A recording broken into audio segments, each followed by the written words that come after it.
तो अब जाएगा अंदर नहीं।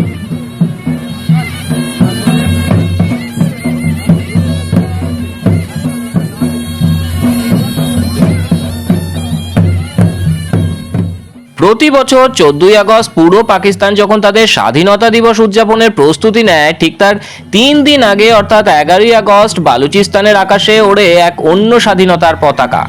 ধুরন্ধর ছবি স্টাইলে নাচতেও এবার দেখা গেল বালুচিস্তানের নাগরিকদের। নেট দুনিয়াতে ভাইরালও হলো সেই ভিডিও।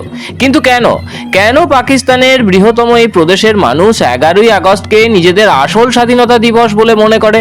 যাতে শেষ পর্যন্ত সঙ্গে থাকুন।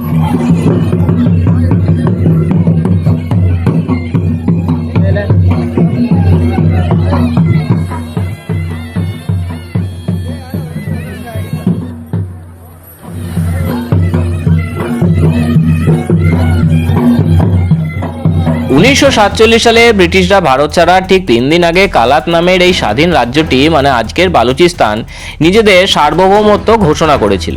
এমনকি পাকিস্তানও প্রথম দিকে তাদের এই স্বতন্ত্র অস্তিত্ব মেনে নিয়েছিল, কিন্তু মাত্র 7 মাসের মাথায় 1948 সালের মার্চ মাসে পাকিস্তানি সামরিক বাহিনী কালাতে প্রবেশ করে চাপ প্রয়োগের মাধ্যমে তাদের পাকিস্তানে অন্তর্ভুক্ত হতে বাধ্য করে।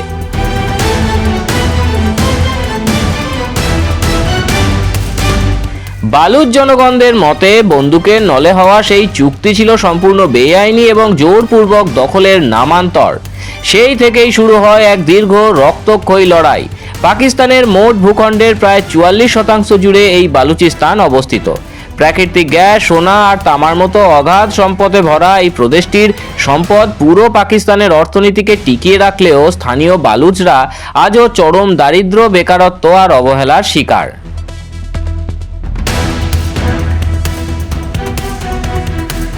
চীন পাকিস্তান অর্থনৈতিক করিডোর বা গদর বন্দরের মতো বড় বড় প্রকল্প হলেও সেখান থেকে স্থানীয়রা কোনো সুযোগ সুবিধাই পায় না।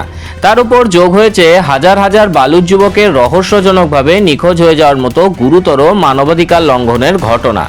উত্তর লুকিয়ে আছে সেই 11ই আগস্টের ইতিহাসের মধ্যে, যা বালুচদের কাছে কেবল একটা তারিখ নয়, নিজেদের অস্তিত্ব এবং আত্মনিয়ন্ত্রণ অধিকার রক্ষার সবচেয়ে বড় প্রতীক। ইতিহাসের এই অজানা গল্পটি ভালো লাগলে ভিডিওটি এখনই লাইক করুন, বন্ধুদের সাথে শেয়ার করুন এবং এই ধরনের সত্য এবং তথ্যভিত্তিক ঐতিহাসিক বিশ্লেষণের জন্য চ্যানেলটি সাবস্ক্রাইব করে বেল আইকনটি প্রেস করে আমাদের সাথেই থাকুন। কমেন্টে আপনার মতামত জানাতে একেবারেই ভুলবেন না। ব্যুরো রিপোর্ট, মাধ্যম।